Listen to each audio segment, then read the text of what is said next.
नमस्कार दोस्तों, मैं ब्रजेश। मेरे YouTube चैनल विद्यादान पर आपका हार्दिक स्वागत है। आज हम करेंगे प्रैक्टिस सब नंबर 4 ग्रुप डी के लिए, जिसमें न्यूमेरिकल, करंट अफेयर्स और जीके के प्रश्न होंगे। टोटल 50 प्रश्न होंगे, सभी को आपको करना है। तो शुरू करते हैं पहले प्रश्न से। आगे बढ़ने के पहले चैनल लाइक, शेयर और सब्सक्राइब जरूर कर लें। तो शुरू करते हैं पहला प्रश्न। डेसिबल किसे नापने के लिए प्रयोग किया जाता है? डेसिबल क्या नापा जाता है? तो इसका सही आंसर क्या है? तो डेसिबल नापा जाता है वातावरण में ध्वनि की मात्रा, यानी कि ऑप्शन नंबर है सी।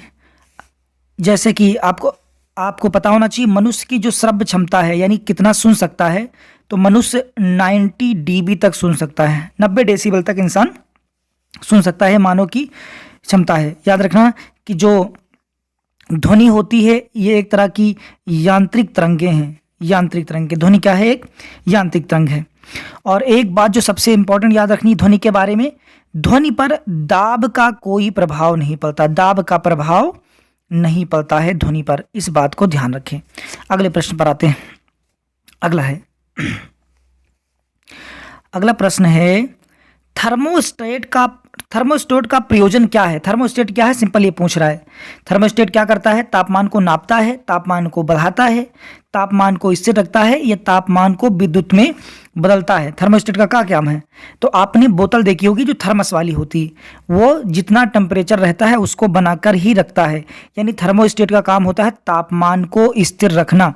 इसका सही आंसर होगा ऑप्शन सी। थर्मोस्टेट का ये काम है। क्या आप मुझे बता सकते हैं दो यंत्रों के बारे में? कमेंट में जरूर लिखा करें, जिससे आपको रिवीजन भी होगा, आपको पता भी लगेगा। एक होता है थियोडोलाइट। थियोडोलाइट का क्या काम है? और एक होता है एक्टियोमीटर। एक्टियोमीटर का क्या काम है? एक्टियोमीटर, ये दोनों मुझे बताएं आपकी एक्टियोमीटर का काम क्या है और थियोडोलाइट का क्या काम है। अगले प्रश्न पर आते हैं। अगला प्रश्न है, निम्नलिखित में से कौन व्यक्तिगत के सिद्धांत से जुड़ा हुआ है? यानी कि व्यक्तिगत नीति से कौन जुड़ा हुआ है, ये बताएं आप। ऑप्शन है डलहौजी, कैनिंग, लॉर्ड इरविन या फिर लॉर्ड सैलिसबरी। तो आपको पता है ना, व्यक्तिगत यानी हड़प सिद्धांत किसने दिया था? तो इसका सही आंसर हो गया option A, Lord Dalhousie. Lord Dalhousie ने हड़प सिद्धांत दिया था। ये लगाया था इसने 1848 में हड़प नीति लागू की ना। आपको पता है कि हड़प नीति में पहला शामिल करने वाला जो राज्य था वो था सतारा। सतारा को सबसे पहले हड़प नीति में शामिल किया गया था। अगले प्रश्न पर आते हैं। अगला प्रश्न है, अच्छा न्यूमेरिकल पूछा गया है। 30 किलोग्राम द्रव्यमान की एक वस्तु का 20 मीटर प्रति सेकंड की आरंभिक गति से चल रही है। यदि इसके ऊपर 60 न्यूटन का मंदक बल लगाया जाता है तो इसे रुकने में कितना समय लगेगा? इन्हें टाइम निकालना है आपको। तो निकालते हैं न्यूमेरिकल। इसके लिए थोड़ा हम पहले जगह बना लेते हैं न्यूमेरिकल के लिए। तो हम देखते हैं अब। तो हमारा जो m है, m वो दिया है 30 किलोग्राम, v दिया हुआ है 20 किलोग्राम, और F दिया हुआ है मंदक। यहाँ शब्द क्या है? मंदक। मंदक होता है निगेटिव -60। तो अब हमें निकालना है समय। तो आपको पता है ना, फार्मूला आपको पता होना चाहिए। तो हम पूरा निकालते हैं। फार्मूला होता है F बराबर ma, और इसको ऐसे भी लिख सकते हैं F बराबर m into v minus u upon प्रारंभिक अंतिम माइनस प्रारंभिक गति अपॉन t। अब लगा लेते हैं। अब देखें कि जो f का मान है वो है -60 डिग्री दिया हुआ है, बराबर m का मान दिया हुआ है 30 किलोग्राम इंटू अंतिम वेग दिया है, अंतिम रुक जाएगी तो 0 हो जाएगी, और प्रारंभिक वेग है 20 मीटर, और समय दिया हुआ था समय कितना दिया हुआ था? समय ही निकालना था आपको, समय निकालना है। तो अब हम इसको निकालते हैं, कैलकुलेट कर लेते हैं। तो कैलकुलेट करने पर क्या मिलेगा आपको? ये हो गया -60 इक्वल टू 30 मल्टीप्लाइड, ये हो गया 20 अपॉन t। तो कैलकुलेट कर दें तो 0 से आप 0 काट सकते हैं, 3 2 जा 10 कर सकते हैं और 2 से 2 काट सकते हैं। तो टी का मान हो जाएगा 10 सेकेंड। ये हो गया इसका सही आंसर। तो अब हम अपने ऑप्शन को देखते हैं। हमारे ऑप्शन क्या हैं? तो हमारा ऑप्शन है 20 सेकेंड, 9 सेकेंड, 0.1 सेकेंड या 10 सेकेंड। तो इसका सही आंसर है ऑप्शन डी 10 सेकेंड। तो इसका सही आंसर हो जाएगा 10 सेकेंड, यानी ऑप्शन डी इसका सही होगा आंसर। उम्मीद है न्यूमेरिकल को आप सीखते चलेंगे। न्यूमेरिकल का बहुत रोल होगा, जहां ना समझ में आए आप कमेंट कर सकते हैं। अगला सवाल पूछा है कि बताइए तुरियल जल विद्युत परियोजना कहाँ है? तुरियल जल विद्युत परियोजना कहाँ है, आप बताएं। तुरियल जल विद्युत तो अरुणाचल, मिजोरम, नेपाल या हिमाचल प्रदेश में है। तो इसका सही आंसर है तुरियल जल परियोजना है मिजोरम के अंदर। तुरियल जल परियोजना काम करती है मिजोरम में। और अच्छा, एक दो परियोजना आप याद रखें जिसमें सबसे इंपॉर्टेंट आपको काकला पारा परियोजना। काकला पारा जल विद्युत परियोजना कहाँ पे है? तो ये है ताप्ती नदी पर, गुजरात में। और अब तुलबुल परियोजना झेलम नदी पर, जम्मू कश्मीर में है। तिलैया परियोजना बराकर नदी पर, झारखंड के अंदर है। दुलहस्ती परियोजना जो है वो चिनाब नदी पर है, झारखंड के अंदर है। और एक लास्ट याद रख सकते हैं कि सरदार सरोवर डैम, सरदार सरोवर जो प्रोजेक्ट है वो नर्मदा नदी पर काम करता है। अगले प्रश्न पर आते हैं। अगला प्रश्न है क्लोरोफिल प्रकाश के किस घटक को परिवर्तित करता है? यानी क्लोरोफिल मुख्य रूप से कौन सा कलर पर काम करता है? बैगनी और हरा, इंडिगो और नारंगी, नीला और रक्त या ऑप्शन डी हरा। तो इसका सही आंसर है जो क्लोरोफिल का काम होता है वो हरे रंग पर काम करता है। अगले प्रश्न पर आते हैं। संविधान के किस अनुच्छेद में यह व्यवस्था की गई है कि प्रत्येक राज्य शिक्षा के प्राथमिक स्तर पर मातृभाषा में शिक्षा की पर्याप्त सुविधाओं की व्यवस्था को प्रयास करेगा? थोड़ा सा मैं कलर चेंज कर लेता हूं पेन का, मैं ले लेता हूं येलो कलर। तो मातृभाषा जो प्राथमिक शिक्षा होगी वो मातृभाषा में दी जाएगी, ऐसा कौन से अनुच्छेद में लिखा गया है? तो आपको पता है किस में सही आंसर होगा, तो इसका ऑप्शन सही होगा ऑप्शन डी। ये बात लिखी गई है अनुच्छेद 350A के अंदर। 350A में लिखा गया है कि जो राज्य होगा वो प्राथमिक स्तर पर जो शिक्षा का प्रसार करेगा वो मातृभाषा में करेगा, जो कि मातृभाषा होगी। आपको पता है भाषाओं के बारे में जो हमारे संविधान में वर्णन किया गया है वो 343 से लेकर 351 तक चलता है। अगला सवाल पे आते हैं। अगला सवाल है आलू की आंखें उपयोगी हैं। आपने देखा होगा कि आलू जब आप लाते हैं तो आप आलू जामने लगता है तो उसमें कुछ आंखें ऐसे निकल आती हैं। तो पूछा है कि आलू की आंखें किस काम आती हैं? पोषण के लिए, श्वसन के लिए, जनन के लिए या कायिक प्रवर्धन के लिए, वेजिटेटिव प्रोपेगेशन के लिए। तो इसका सही आंसर क्या है? इसका सही आंसर होगा ऑप्शन डी वेजिटेटिव प्रोगेशंस के लिए। वेजिटेटिव मतलब याद रखो कि जनन में एक होता है लैंगिक जनन, एक होता है अलैंगिक जनन और एक होता है कायिक जनन, कायिक प्रवर्धन। कायिक प्रवर्धन का मतलब होता है किसी भी, जैसे कि गन्ना होता है, गन्ने में आंख ऐसे निकल आती है तो वहां से पेड़ बन जाता है, वैसे ही जहां से आंख निकलती है वहां से पेड़ बन जाता है, उसी को कहा जाता है कायिक प्रवर्धन। अगला प्रश्न है हृदय की एक धड़कन में लगभग कितना समय लगता है? ये सवाल बताएं। 0.5 सेकेंड, 0.1 सेकेंड या 0.5 मिनट या 1 मिनट। तो एक जो धड़कन बनती है आपको पता होना चाहिए, सिंपल है। एक होता है लब और एक होता है डब। लब और डब शब्दों से मिलकर एक धड़कन का निर्माण होता है और दोनों में 0.4 सेकेंड का समय लगता है। तो इस तरह से एक धड़कन बनने में 0.8 सेकेंड का समय लगता है एक धड़कन को बनने में। याद रखें जो सबसे ज़्यादा जो भ्रूण जो स्पीड होती है धड़कने की दिल की, वो भ्रूण बनता है। जब भ्रूण के रूप में बच्चा होता है तो उसकी धड़कन की स्पीड 150 होती है, जो सबसे तेज होती है। अगले सवाल पे आते हैं। अगला सवाल है कि कौन ध्वनि को आंखों के रूप में प्रयोग करने वाला प्राणी कौन है? कौन सा प्राणी है जो ध्वनि को यानी आवाज को आंखों की तरह इस्तेमाल करता है? तो इसका सही आंसर क्या है? आप जानते हैं चमगादड़। चमगादड़ क्या करता है? ध्वनि को आंखों के रूप में प्रयोग करता है। अगले सवाल पे आते हैं। हमारे शरीर की हड्डियों में कौन से ऊतक पाए जाते हैं? हड्डियां किस प्रकार का ऊतक है? एपिडर्मिक, अस्थायी ऊतक, संयोजी ऊतक या पैरेन्काइमा? तो आपको पता है हड्डियां और खून दोनों हैं एक तरह के संयोजी ऊतक। अगले प्रश्न पर बढ़ते हैं। तो अगला प्रश्न है आपका, दृश्य प्रकाश का स्पेक्ट्रम कितना होता है, यानी कहाँ उसकी रेंज क्या होती है? तरंग दैर्ध्य में स्पेक्ट्रम कितना है?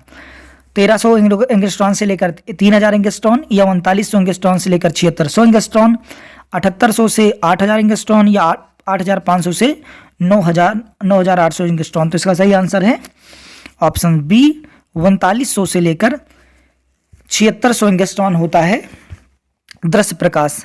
चलो मैं आपसे सवाल पूछता हूँ, बताइए दृश्य प्रकाश की खोज किसने की थी? दृश्य प्रकाश की खोज किसने की थी ये बताए। दृश्य प्रकाश, जो भी चीजें हमें दिखाई देती हैं वो दृश्य प्रकाश के कारण ही दिखाई देती हैं। करे ऑप्शन मुझे कमेंट में बताएं कि दृश्य प्रकाश की खोज किसने की थी। अगले प्रश्न पर आते हैं हम। सबसे ऊंचा भारतीय जलप्रपात, यानी भारत का सबसे ऊंचा जलप्रपात कौन सा है ये बताना है आपको। गोकक, शिवसमुद्रम, गरसोप्पा, येना, इसमें से सही कौन सा है? तो आपको पता है कि भारत का जो सबसे ऊंचा जलप्रपात है उसका नाम है गरसोप्पा जलप्रपात। ये जलप्रपात इसकी आपको पता है ये कर्नाटक में है और इसकी ऊंचाई है 255 मीटर ये ऊंचा है। हाँ, ये कर्नाटक में शरावती नदी पर है। गोकक जलप्रपात आपको पता है कहाँ? गोकक जलप्रपात जो है वो गोकक नदी पर है। शिव समुद्रम जलप्रपात कहाँ है? आपको पता है कावेरी नदी पर है। शिव समुद्रम जलप्रपात है कावेरी नदी पर। और जो ये है येन्ना जलप्रपात, ये येन्ना जलप्रपात है नर्मदा नदी पर स्थित है। चलो कमेंट में आप मुझे बताओ चित्रकूट जलप्रपात कौन सी नदी पर है और कहाँ पर है? चित्रकूट जलप्रपात, एक तो आप मुझे बताएं चित्रकूट जलप्रपात, और एक मुझे बताएं आप बिहार जलप्रपात। बिहार जलप्रपात किस नदी पर है और कहां पर है ये बताएं। बिहार जलप्रपात और चित्रकूट जलप्रपात कहां पे है? एक याद रख सकते हैं धुआंधार जलप्रपात है कहां पर, किस नदी पर? तो धुआंधार जलप्रपात है नर्मदा नदी पर। ये आपको पता होना चाहिए, धुआंधार जलप्रपात है नर्मदा नदी पर। अगले सवाल पे आते हैं। याद रखें जो सवाल मैं पूछूं इनको कमेंट में जरूर लिखें, जिससे आपको रिवीजन भी होगा, मुझे पता भी लगेगा कि आपकी तैयारी कैसे है। अगले प्रश्न पर आते हैं। न्यूमेरिकल से है, यदि कोई वस्तु 60 मीटर प्रति सेकंड के वेग से गति कर रही है तो 48 मीटर की दूरी को तय करने में कितना समय लगेगा? समय निकालना है। तो आपको पता है कैसे निकालते हैं, चाल बराबर दूरी बटे समय। अब निकाल लेते हैं हम।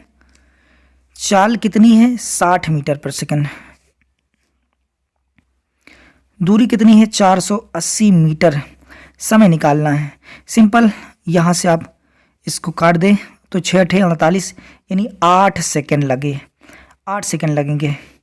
तो देखते हैं ऑप्शन में 7 सेकंड, 0.8 सेकंड, 80 सेकंड या 8 सेकंड। तो इसका सही आंसर क्या होगा? ऑप्शन डी, 8 सेकंड लगेंगे इसको करने में।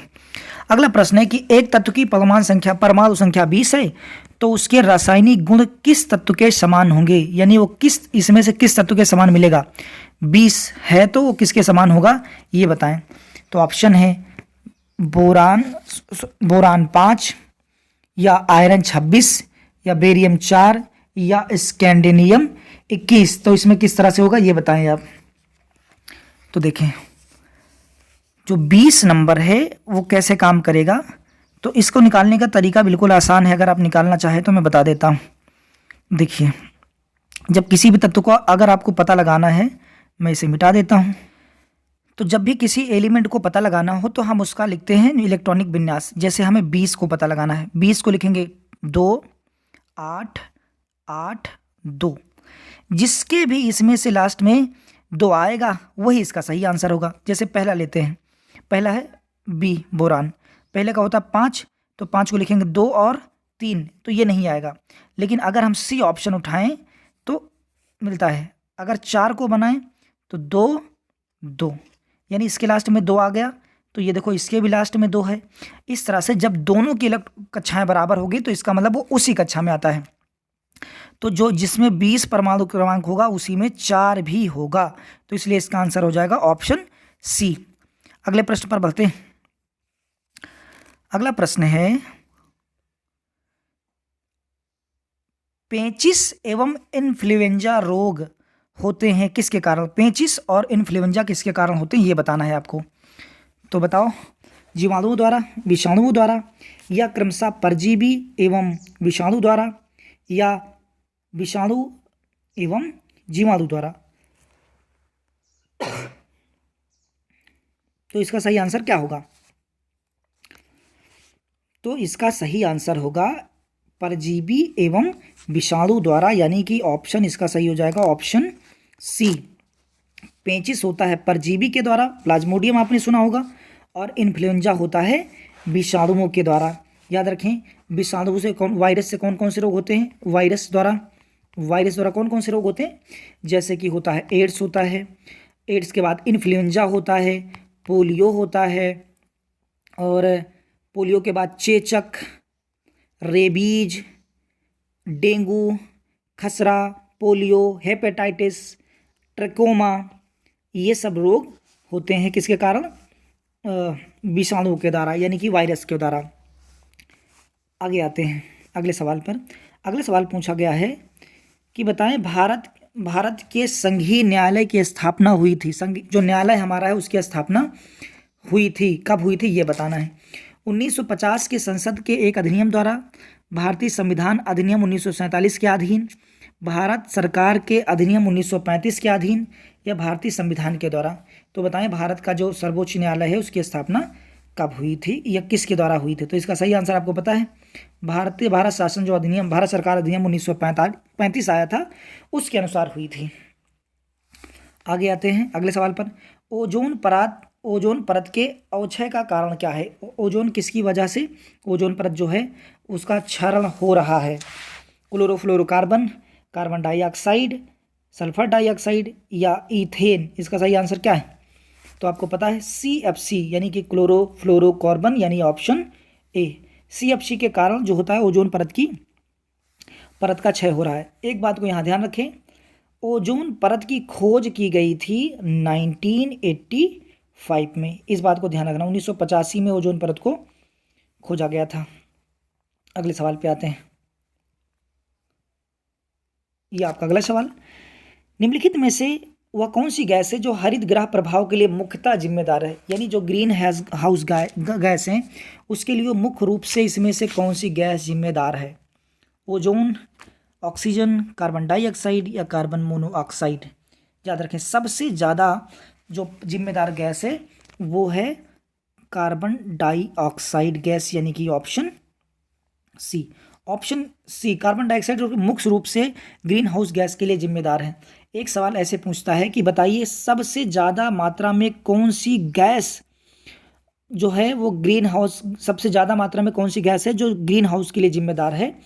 तो वो तो है कार्बन डाइऑक्साइड। लेकिन मात्रा के मामले में पूछे कि सबसे ज़्यादा मात्रा में कौन सी गैस निकलती है, तो मात्रा में आप बताएंगे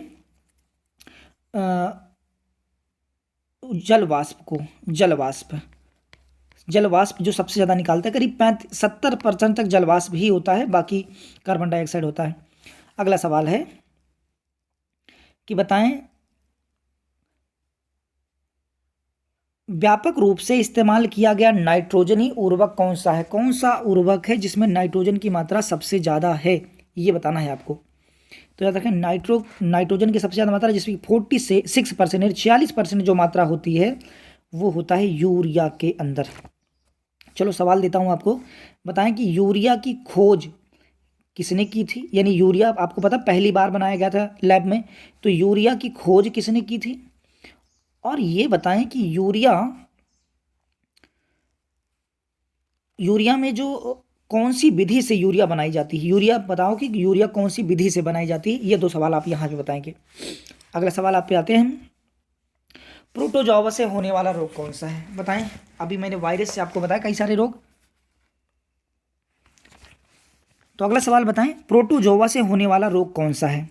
अतिसार, ज्वर, हैजा या सिरोवेदना और सर्दी? कौन सा सही आंसर है?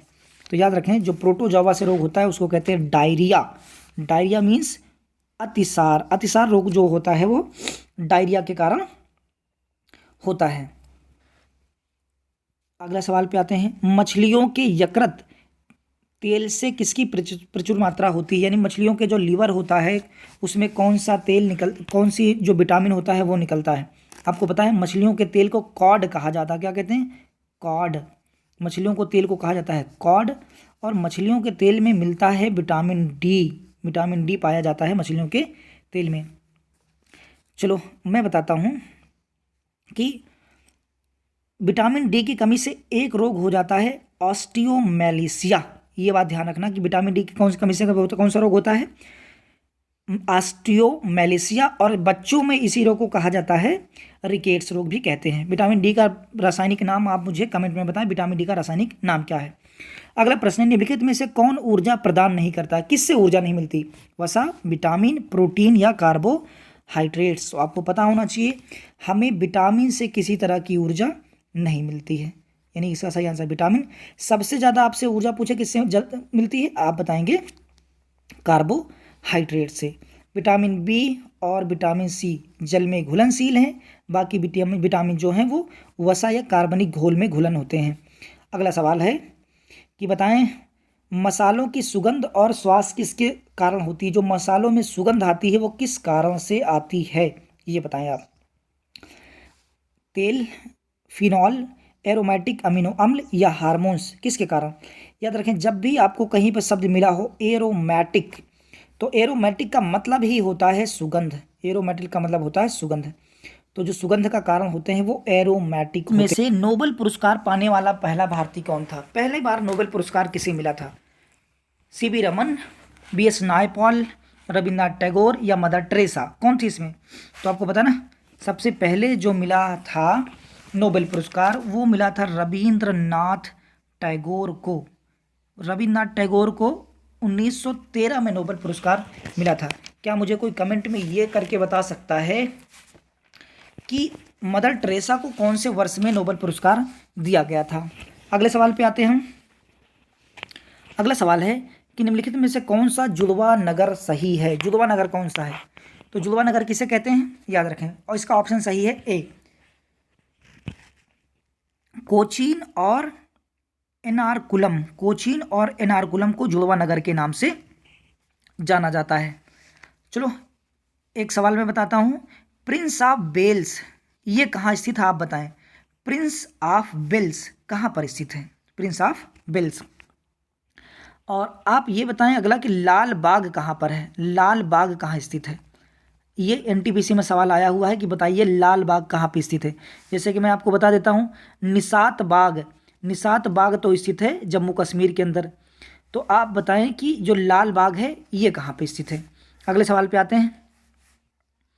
अगला सवाल है कि centre for development of advance computing यानी कि सीडैक ने किस नाम से भारत का सबसे तेज सुपर कंप्यूटर को कमीशन करने की घोषणा की है? यानी भारत का सबसे जो तेज सुपर कंप्यूटर है वो किस नाम से है? जो कंपनी बना रही है उसका नाम है सीडैक।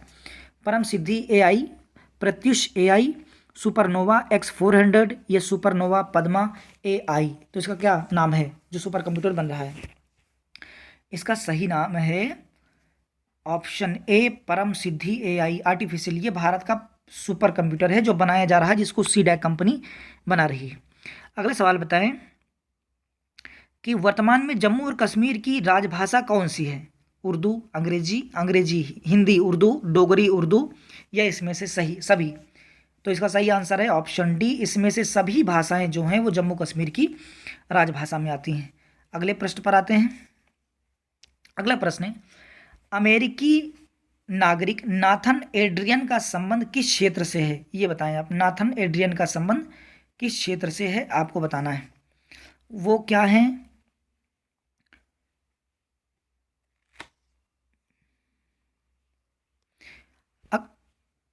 अगला सवाल बताएं, अमेरिकी नागरिक नाथन एड्रियन का संबंध किस क्षेत्र से है? वो क्या है? साहित्यकार है, राजनीतिक है, फिल्म है या तैराकी से संबंधित हैं? ये बताना है आपको। तो इसका सही आंसर है ऑप्शन डी, वो एक तैराक है। इन्होंने टोक्यो ओलंपिक में जो रिकॉर्ड बनाया था उसलिए इसमें करंट अफेयर से नाम जुड़ा हुआ है। अगला सवाल है, भारत ने कहाँ पर महात्मा गांधी कन्वेंशन सेंटर की स्थापना की है? महात्मा गांधी कन्वेंशन सेंटर कहाँ बनाया जा रहा है? नाइजीरिया, दक्षिण अफ्रीका या जिम्बाब्वे? क्या इसका सही आंसर है? तो इसका सही आंसर है ऑप्शन ए, नाइजर में महात्मा गांधी कन्वेंशन सेंटर स्थापित किया जा रहा है। अगला सवाल है, भारत की पहली किसान रेल किन स्थानों के मध्य चली थी? पहली किसान रेल कहाँ से कहाँ चली बताओ? इसका सही आंसर है, आपने कोरोना के समय पढ़ा होगा, पहली किसान रेल चली देवलाली और दानापुर के बीच में पहली किसान रेल चली थी। अगले सवाल पे आते हैं। अगला सवाल है, भारत के लिए खेलने वाले जैकब जोसेफ मार्टिन का संबंध किससे है? अभी आपको पता है इनकी मृत्यु हो गई थी, तो बताएं जैकब जोसेफ मार्टिन का निधन हो गया था, ये किस खेल से संबंधित है? हॉकी, टेनिस, क्रिकेट या फुटबॉल? कौन से खेल से हैं? तो इसका सही आंसर है ऑप्शन सी, ये संबंधित है क्रिकेट से संबंधित है ये। अगला सवाल, किस बैंक ने ग्राहकों के डिजिटल अनुभवों को बढ़ाने हेतु एडोब के साथ रणनीतिक साझेदारी की है? ICICI bank, HDFC bank, axis bank या यस बैंक? इसका सही आंसर क्या है? तो इसका सही आंसर होगा ऑप्शन बी, एचडीएफसी बैंक। अगले सवाल पे आते हैं। A brief history of times किसकी पुस्तक है? A brief history of time किसकी पुस्तक है? बिल्कुल आसान सा सवाल है, इसका सही आंसर है ऑप्शन ए, स्टीफन हॉकिंस ने a brief history of time पुस्तक लिखी है। अगला सवाल है, निम्नलिखित में से किस देश के साथ 7 साल के निलंबन के बाद यात्री रेल सेवाओं को फिर से शुरू करने की योजना बनाई गई है? यानी 7 साल तक बंद थी, अभी उसको फिर से चालू किया जा रहा है। कौन से देश के साथ? भारत 7 साल से बंद सेवाओं को अब चालू करेगा नेपाल के साथ, यानी हम नेपाल के साथ 7 साल बाद फिर से ट्रेन चलाने जा रहे हैं नेपाल के लिए। अगली है, पैलोमी घटन किस खेल से जुड़ी हुई हैं? ये बताएं। इन्होंने क्यों लिया है? इन्होंने संन्यास ले लिया है। तो कौन सा खेल खेलती है पैलोटी घटन? तो उसका सही आंसर है ऑप्शन डी, ये टेबल टेनिस से जुड़ी हुई है। अगला सवाल बताएं, निम्नलिखित में से किसने राष्ट्रीय जीआईएस यानी कि ज्योग्राफिकल इंफॉर्मेशन सिस्टम सक्षम लैंड बैंक प्रणाली चालू की है? लैंड बैंक प्रणाली किसने चालू की है? पीयूष गोयल, नितिन गडकरी, अमित शाह या नरेंद्र तोमर? इसका सही आंसर क्या होगा? तो इसका सही आंसर है ऑप्शन ए, पीयूष गोयल ने लैंड बैंक सिस्टम चालू किया था। अगला प्रश्न है, हाल ही में पृथ्वी के सबसे गहरे बिंदु चैलेंजर डीप में पहुंचने वाली कैथी सुलिवन दुनिया की पहली महिला बन गई हैं। वे किस देश की हैं कैथी सुलिवन? इसका सही आंसर क्या है? तो इसका सही आंसर है ऑप्शन बी, अमेरिका की। कैथी सुलिवन अमेरिका की हैं, जो दुनिया के जो सबसे गहरा चैलेंजर डीप है वहाँ पर पहुँचने वाली पहली महिला बनी। अगला ट्रॉफी से जुड़ा है, बताइए रेक्जाविक ओपन जो ट्रॉफी है वो किस खेल में दी जाती है? रेक्जाविक ओपन, शतरंज, क्रिकेट, बैडमिंटन या टेनिस? तो रेक्जाविक ट्रॉफी जो है वो दी जाती है आपको शतरंज के खेल के लिए। शतरंज के खेल की जो ट्रॉफी है उसका नाम है रेक्जाविक ट्रॉफी। मैं आपसे अगर एक सवाल पूछूं तो क्या बता सकते हैं? कठिन सवाल है, बताएं। स्वाएथलिंग कप किससे संबंधित है? स्वाएथलिंग, देखते हैं कौन बता पाता है। स्वाएथलिंग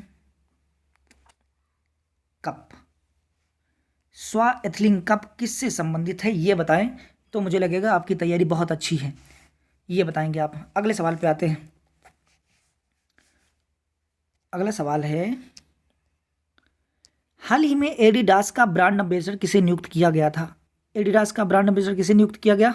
अक्षय कुमार, दीपिका पादुकोण, मानुषी छिल्लर या रोहित शर्मा? कौन है सही आंसर? तो इसका सही आंसर है मानुषी छिल्लर बनी थी। चलो, आपको पता है कि ये मिस वर्ल्ड रही मानुषी छिल्लर। आप मुझे बताएं, हाल ही में 2-3 दिन पहले मिस यूनिवर्स कोई बना है जो कि भारत की ही हैं, उनका नाम बताएं और ये बताएं वो कौन से राज्य की रहने वाली हैं जो इसमें मिस वर्ल्ड हैं। अगला सवाल है, अंतिम सवाल होगा, विश्व उपभोक्ता अधिकार दिवस कब मनाया जाता है? 8 मार्च, 15 मार्च, 4 मार्च या 15 अप्रैल? इसका सही आंसर क्या होगा?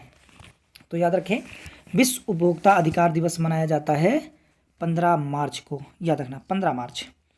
चलो एक दो और याद रखो, जैसे 8 मार्च, 8 मार्च हम मनाते हैं अंतर्राष्ट्रीय महिला दिवस। और याद रखो 4 अप्रैल को हम क्या मनाते हैं? अंतर्राष्ट्रीय खदान जागरूकता दिवस मनाते हैं। और 15 अप्रैल को हम क्या मनाते हैं?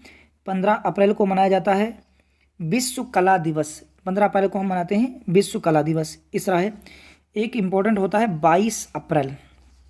22 अप्रैल को क्या मनाते हैं? तो 22 अप्रैल को मनाया जाता है पृथ्वी दिवस। 22 अप्रैल को क्या मनाते हैं? पृथ्वी दिवस। और 22 मार्च को क्या मनाते हैं? तो 22 मार्च को मनाया जाता है जल दिवस। 22 मार्च को हम मनाते हैं जल दिवस। अच्छा बताएं, 22 मई को क्या मनाते हैं? तो 22 मई को हम मनाते हैं विश्व जैव विविधता संरक्षण दिवस मनाते हैं। इस तरह से दिनों को याद रखना। कैसा लगा वीडियो, कैसा है, आप कमेंट में ज़रूर बताएं। उम्मीद है कि पसंद आया होगा। और वीडियो को शेयर करना ज़रूर न भूलें। और वीडियो को हो सके तो पूरा ही देखा करें, जिससे कि आप ज़्यादा चीज़ें सीख पाएंगे। धन्यवाद। जय हिंद।